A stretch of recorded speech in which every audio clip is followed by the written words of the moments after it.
Asia cup 2025 के final में भारतीय फास्ट बॉलर जसप्रीत बुमराह को पाकिस्तानी खिलाड़ी हारिस रऊफ की विकेट लेने के बाद जश्न मनाना महंगा पड़ गया।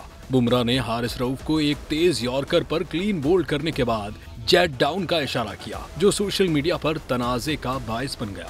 पाकिस्तानी शायकीन ने बुमराह के इस जश्न को गैर जरूरी और गैर पेशा वराना करार दिया। कई सारिफीन ने तबसरा किया कि यह हरकत स्पोर्ट्समैन स्पिरिट के खिलाफ है।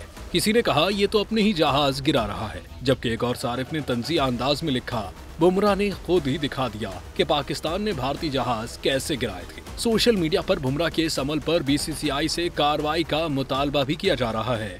बाज़ मुद्दाहों का कहना था कि ऐसे इशारे मैदान में खेल से ज्यादा नफरत फैलाते हैं और क्रिकेट जैसे मुहज्जब खेल की रूह के खिलाफ है।